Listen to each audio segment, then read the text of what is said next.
그런데 오늘 기사가 났어요. 그 배우가, 박성웅 배우가 본인과 이종호 씨가 만나는 거 봤다. 같이 식사했다. 이렇게 진술을 한 게 나왔습니다. 본인이 아직도 그럼 이종호 모른다고 얘기하실 건가요?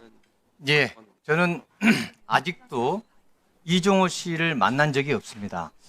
그리고 이종호 씨를 만나지도 않았는데 어떻게 그 배우하고 제가 만날 수가 있겠습니까? 그러면 이것은 제가 지금 주장하는 게 아닙니다.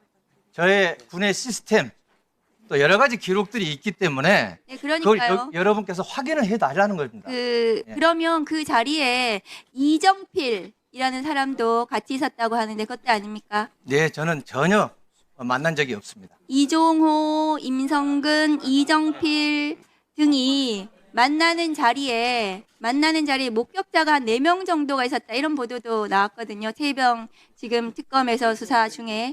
예. 이 목격자들이 전부 다 지금 거짓말하고 있는 건가요? 제가 수사 중인 사항이 뭐 어떻게 상세하게 이렇게 여기에서 나오는지는 잘 모르겠지만 저는 그 부분을 잘 모르고 있습니다. 근데 언론을 통해서 지금 저도 그걸 들었는데 전혀 그런 사람들은 제가 알지 못하고 그런 일이 있지 않았습니다. 제가 보니까 이종호 씨하고 그다음에 박성웅 배우는 서로 아는 사이라는 것이 둘 다 인정을 하는 것 같습니다. 그런데 그 자리에 저녁 식사 자리에 임성근 전 사단장이 있었다. 이렇게 얘기를 박성웅 배우가 하고 있어요. 그런데 그럼 왜 그렇게 얘기한다고 생각하세요? 그 부분은 수사기관에서 밝혀줄 아니 거라고 그러니까 생각합니다.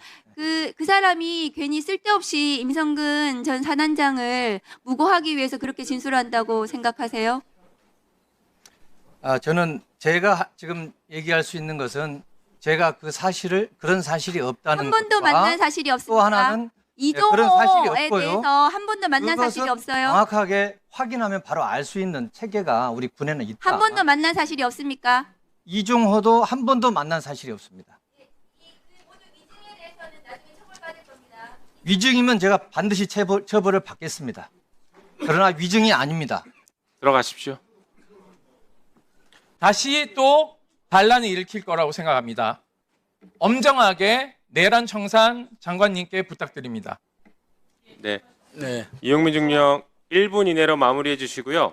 이따가 기회를 또 드릴 수 있는 때가 올 것 같습니다. 1분 이내로 말씀해 주십시오.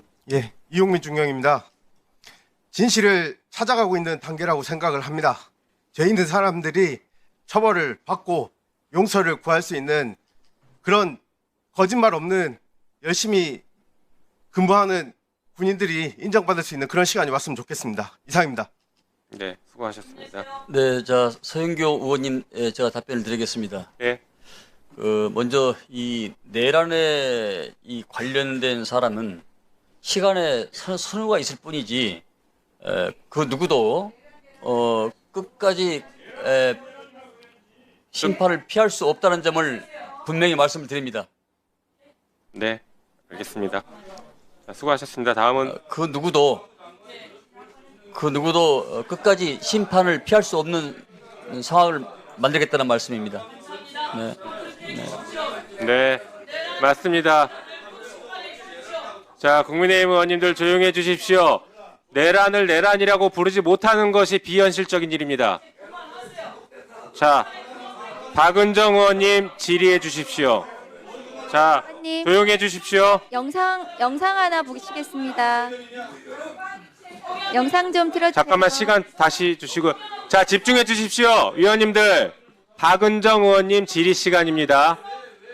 자, 서영 의원님도 신동 의원님도 집중해 주십시오. 박은정 의원님 질의해 주십시오.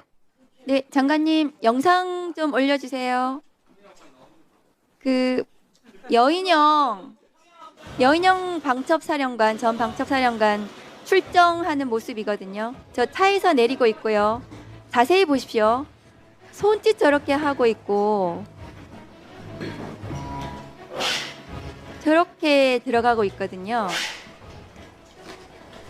저 모습이 이상하지 않으신지 모르겠지만 여인영 지금 피고인은 내란 중요 임무 종사자로 재판받고 있습니다. 군사법원에서. 그런데 아까 이 손짓 못하면서 했던 그 이유가 뭐냐면은 개호하는 사병들한테 손 까딱 하는 거거든요. 자기 몸에 손대지 말라는 겁니다. 그래서 개호 사병들은 또 순순히 그 말을 또 들어줍니다. 그래서 지금 여인영 사령관이 그 혼자서 이렇게 들어가고 있잖아요. 중범죄자를 저렇게 개호하는 게 맞는지 확인을 좀 해주셨으면 좋겠습니다. 군 네. 수용시설 출정 시 개호 관련 규정이 있습니다. 올려봐 주세요. 2명의 교도관이 1명의 수용자를 동행해서 출정할 때 1명은 수용자 뒤에서 허리 부분 포승을 잡고 다른 1명은 적당한 위치에서 동행하라고 되어 있습니다. 저렇게 엉터리로 개호하는 것은 규정 위반입니다. 저렇게 내란을 저지른 피고인들이 자기가 아직도 장군인 줄 알고 저렇게 그 법정에 출정하는 모습 자체가 저는 잘못됐다고 생각합니다. 규정에 맞는 개호가 필요하다고 생각을 네, 합니다. 법정에 출정할 때 규정과 원칙을 지키도록 하겠습니다. 네. 그리고 올해 한 가지 더 말씀을 드리겠습니다. 올해 6월 8일 날 경남 거제시의 민가에서 반려견 4마리가 남성 3명에게 1시간 동안 비비탄 수백 발을 맞는 끔찍한 사건이 있었습니다. 화면 좀 올려봐 주세요. 그중에 1마리는 죽었고 2마리는 눈을 적출해야 할 정도로 심하게 다쳤습니다. 그런데 가해자 3명 중에 2명이 현역 해병대 소속 군인으로 확인이 되었습니다. 이 군인 2명이 지난달에 해병대 군 검찰에 기소 의견으로 송치됐다고 합니다. 그런데 이 군인이 범죄를 저지르면 이제 형사 처벌을 받을 건데요. 아마 특수 손괴나 이런 부분들이 될 텐데 징계도 별도로 받지 않습니까? 그렇습니다. 예. 네. 그런데 이 범죄를 저지르고 군 전체의 명예를 실추시킨 이 군인들에 대해서 아직 징계가 이루어지지 않고 있거든요. 사건이 벌어진 지 4개월이 지났거든요. 지났는데도 불구하고 아직까지도 아무런 인사 조치를 하지 않고 있고요. 그중에 피해자 중 1명은 이제 전역까지 40일밖에 안 남았다고 합니다. 이게 반려동물 인구가 1000만 시대이거든요. 이 사건이 아무런 사건이 아니라고 생각하실지 모르겠지만 이게 지금 굉장히 반려동물 키우는 우리 국민들은 분노하고 있습니다. 이게 40일 지나서 무사히 전역시키고 하면 이제 민간의 이제 수사기관에 넘길 건데요. 징계라는 것이 꼭 기소가 되어야만 징계를 하는 것이 아니라 범죄 사실이 명백하면 비위 사실에 대해서는 징계를 할 수 있습니다. 근데 올려봐 주세요. 최근 5년간 군 검찰 기소 이전에 민간 검찰로 이송된 게 1900건인데 이 인원들에 대해서도 전부 징계 없이 무사 전역을 시켰을 겁니다. 그런데 보시면 이 해병대의 이 군인들이 중에서 1명은 또 분대장으로 승진까지 시켰습니다.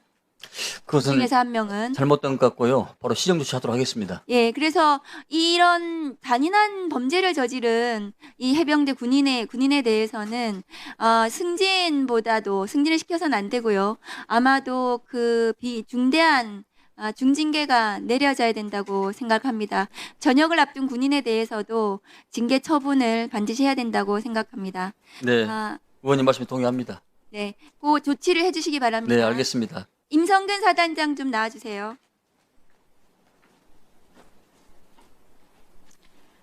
아까 우리 존경하는 장경태 위원께서 그 질문하신 거 다시 이어서 묻겠습니다. 네. 지난 그 최혜병 순직 관련해서 그 본인이 수사외압의 창구로 이종호 대표 지금 구속되어 있잖아요.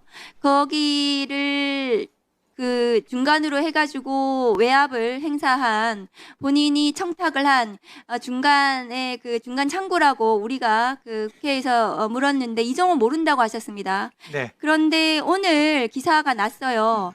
그 박성웅 배우가 본인과 이종호 씨가 만나는 거 봤다. 같이 식사했다. 이렇게 진술을 한 게 나왔습니다. 본인이 아직도 그럼 이종호 모른다고 얘기하실 건가요? 예. 저는 아직도 이종호 씨를 만난 적이 없습니다. 그리고 이종호 씨를 만나지도 않았는데 어떻게 그 배우하고 제가 만날 수가 있겠습니까? 그러면 이것은 제가 지금 주장하는 게 아닙니다. 저의 군의 시스템 또 여러 가지 기록들이 있기 때문에 네, 그걸 그러니까요. 여러분께서 확인을 해달라는 겁니다. 그러면 그 자리에 이정필 임성근이라는 사람도 같이 있었다고 하는데 그것도 아닙니까? 네, 저는 전혀 만난 적이 없습니다. 이종호, 임성근, 이정필 등이 만나는 자리에 목격자가 한 4명 정도가 있었다. 이런 보도도 나왔거든요. 최병 지금 특검에서 수사 중에.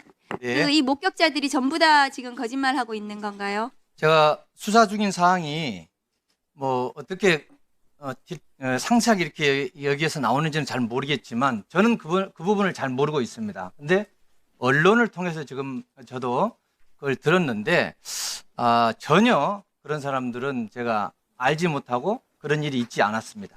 제가 보니까 이종호 씨하고 그다음에 박성웅 배우는 서로 아는 사이라는 것이 둘 다 인정을 하는 것 같습니다. 그런데 그 자리에 저녁 식사 자리에 임성근 전 사단장이 있었다. 이렇게 얘기를 박성웅 배우가 하고 있어요. 그런데 그럼 왜 그렇게 얘기한다고 생각하세요?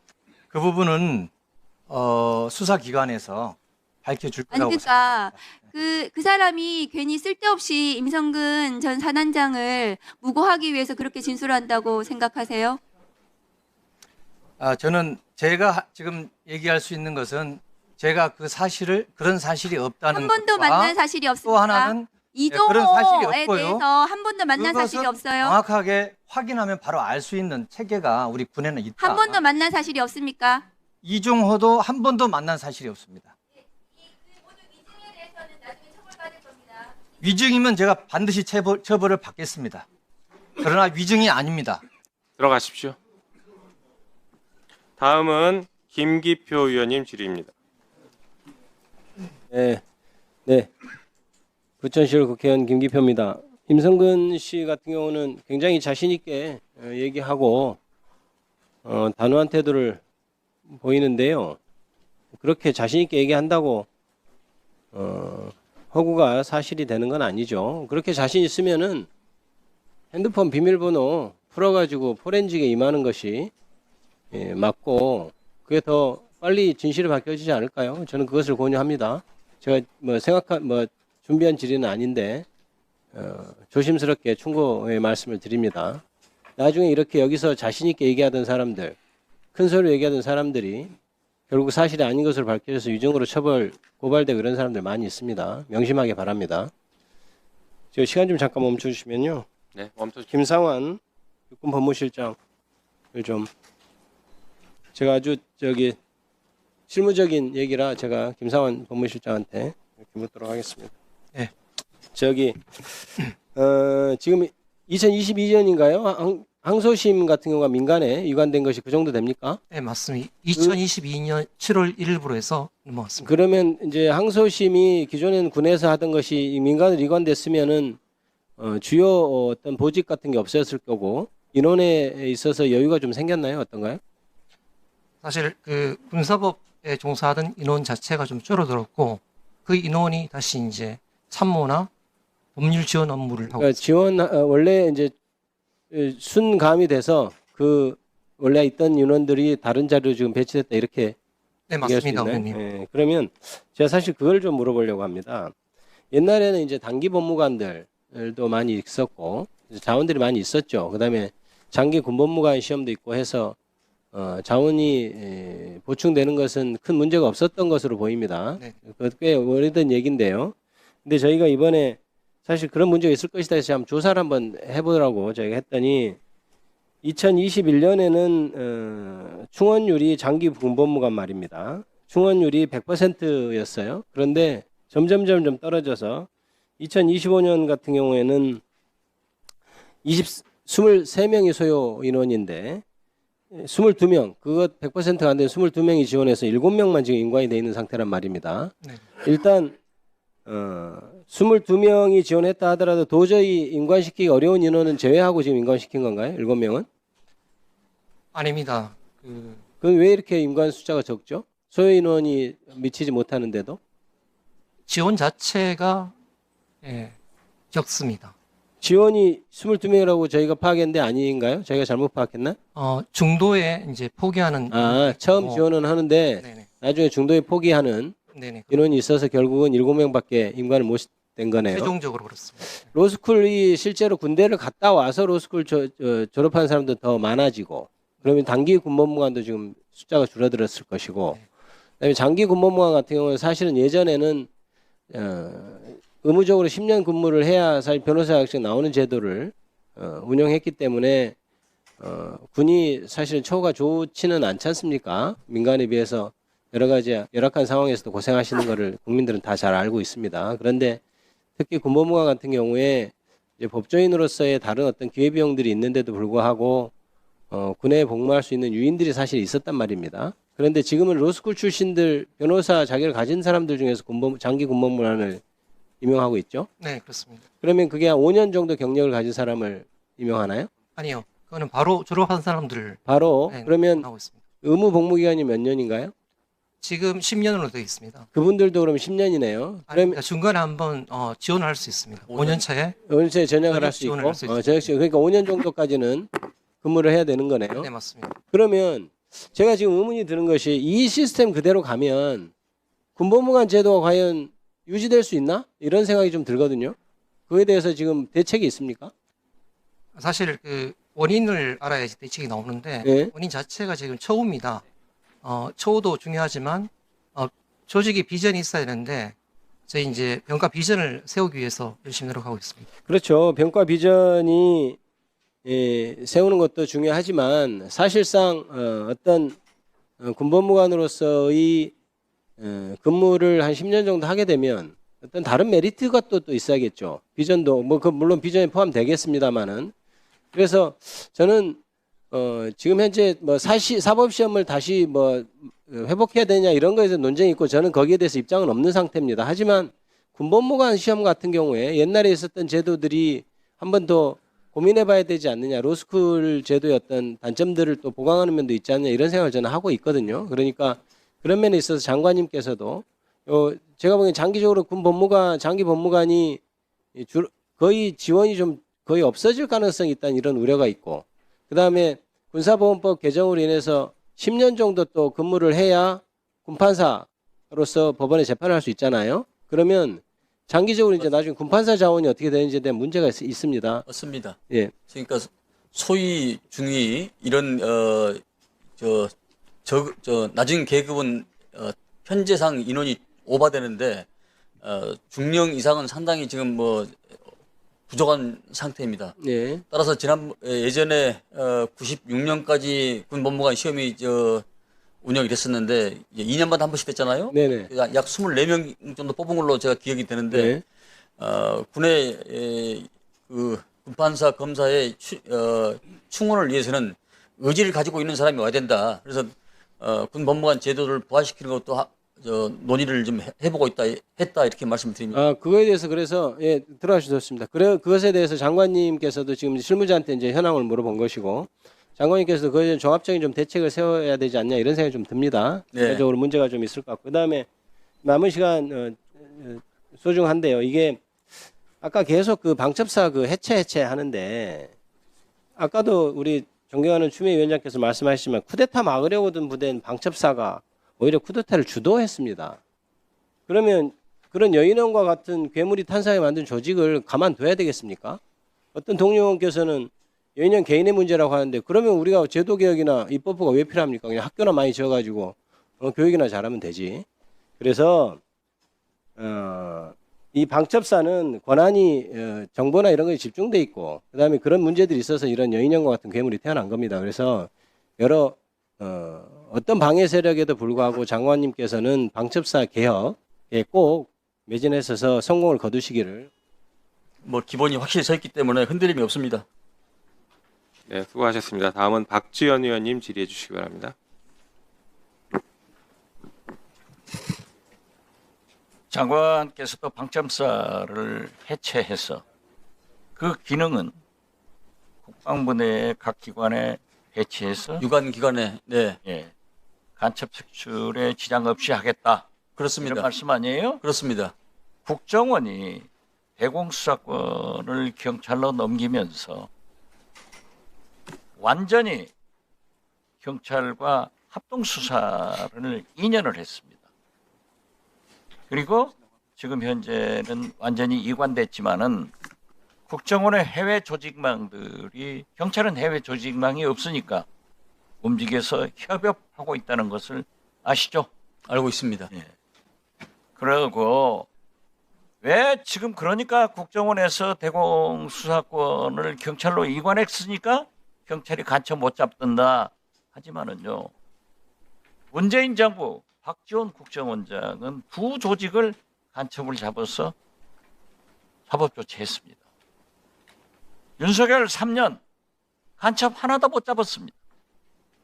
그리고 민노총 압수수색하면서 국가정보원 전파입고 가서 세계적 조롱거리가 되면서 그분들을 결국 국가보안법으로 기소하지 못하고 다른 법으로 기소했습니다. 좀 알고 우리 국민의힘 의원들이 말씀했으면 좋겠다 이런 말씀을 드리고요.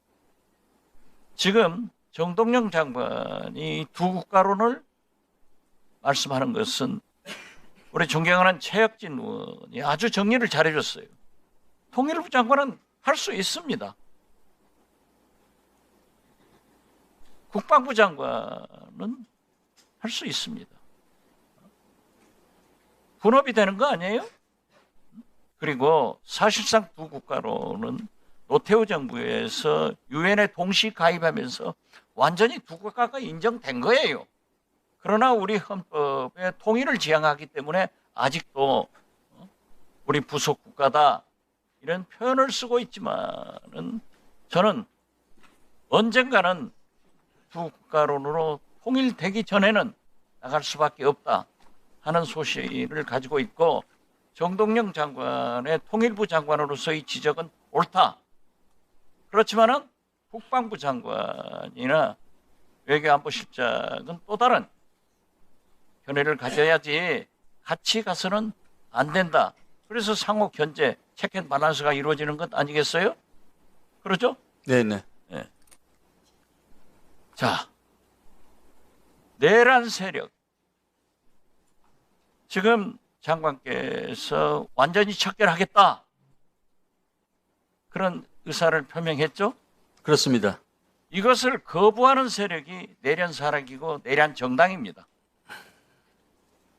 지금 그 뒷좌석에 배석한 그러한 사람들도 임채원 인권 소장의 말씀에 의하면은 엄청난 사람들이 앉아 있는 거예요, 지금.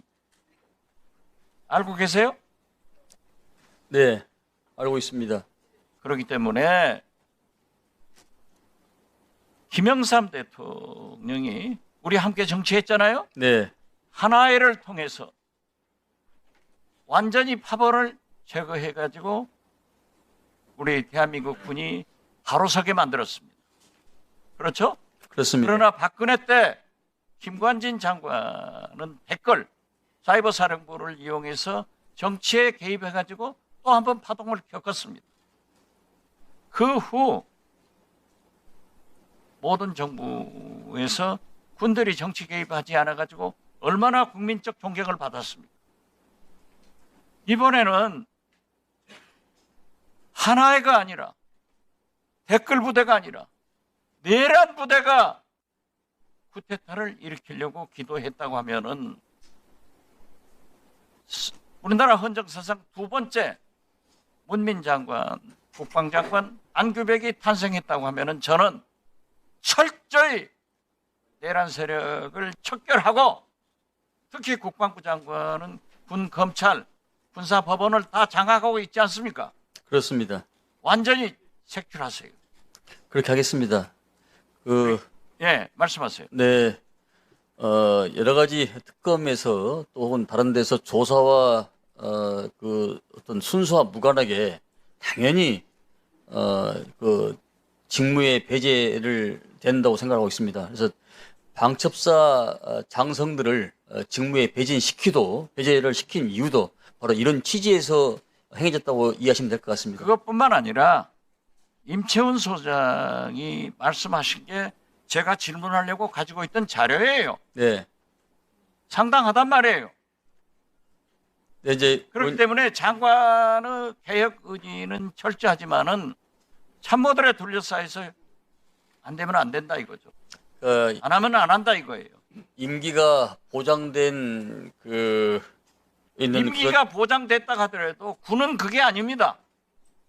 아니 군 말고 군인 제복이면 군인 말고 계약직 공무원들 민간인을 제가 말씀드린 겁니다. 군은 그 즉시 바로 배제를 시킵니다. 그것은 직무 배제를 하고 대행 체제로 가면 되는 거예요. 저도 다 해봤어요. 자, 우리가 검찰청을 폐지했는데 앞으로 군검찰은 그대로 있는 거예요? 어떻게 대처를 하고 있어요? 지금 현재까지는 그대로 있지만은 이 기능을 조정 여부는 더 판단해 봐야 할 것 같습니다. 그거 잘 생각해 봐요. 정부의 검찰청은 폐지됐는데 군검찰은 군은 특수적인 관계라서 수적인 관계가 있다가 특수적인 어떤 개혁을 해야 관계라서 되는가 이런 것을 국민 앞에 밝히는 것이 중요합니다. 전쟁을 준비한 조직이기 때문에 여러 가지 전쟁적 상황도 고려를 해봐야 되기 때문에 과연 분리가 맞는 것인지는 여러 가지 논의도 해봐야 되고 또 임채원 소장 잠깐 나와보세요. 고려를 해봐야 될 사항이라고 생각합니다. 임 소장 들으세요. 지금 양심적 병역 거부자들은 별도로 군에서 군 복무를 이수하고 있죠. 아니요, 지금 현재 그 교정시설에서 대체 복무를 군 현역보다 2배로 지금 하고 있습니다. 대체 복무제는 이미 통과됐고, 예.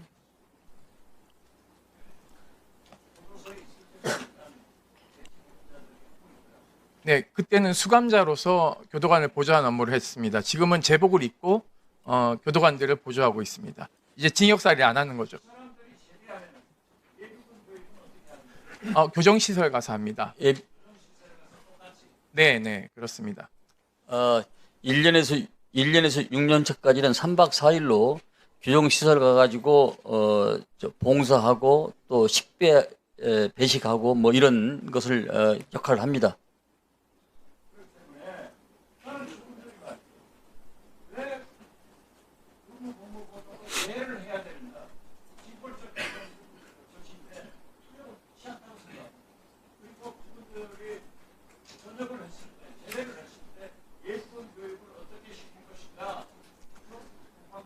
그러니까 예비군 교육 대신에 이분들은 집체 교육을 안기 때문에 교정 시설에서 일반 그 예비군 훈련과 같이 교정 시설 똑같은 그런 교육과 시설 훈련을 받고 있다 이렇게 이해하시면 될 것 같고요. 당시에 대체 복무역을 36개월로 그 당시에 법제화한 것은 꾀를 불러서 대체 복무를 군대를 기피하기 위해서 이런 인원들이 많은 것을 판단해서 아마 36개월 온 것 같은데 이 부분도 이제 시간이 좀 흘렀기 때문에 좀 조정할 필요가 있다고 생각합니다. 당시에는 입법 취지가 그랬습니다.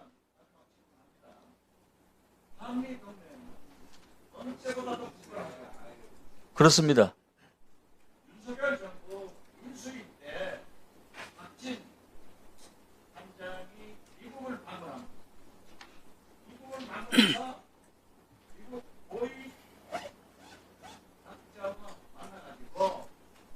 문재인 정부가 친북 정부다, 한미 정부다 어느 때보다도 한미 정부는 굳건하다 이렇게 얘기를 했기 때문에 박진 장관이 와서 그런 얘기를 하지도 못했습니다.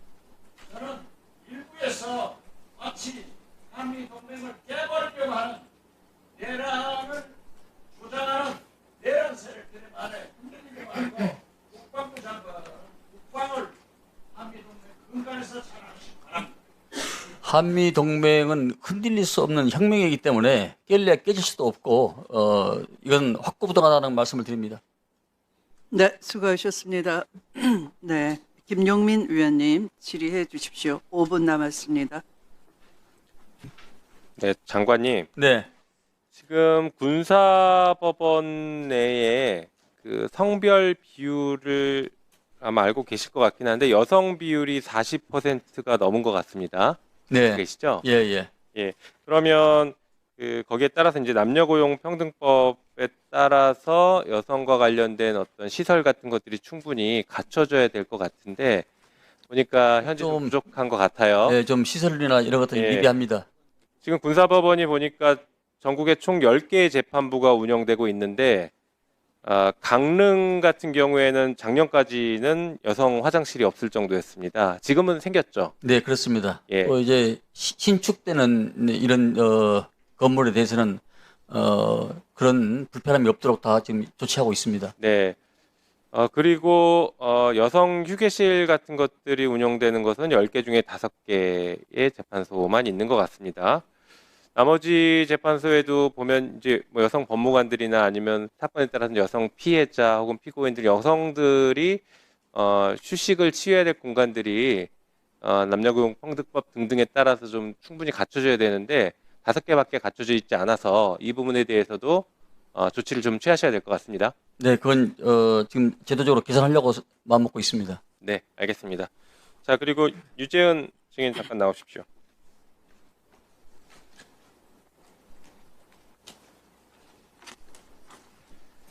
네. 위증 인정하십니까? 저는 위증은 한 적 없습니다. 네. 위증한 적이 없으세요? 참 여전하십니다. 자, 영상이 도움되셨다면 좋아요와 구독 부탁드려요.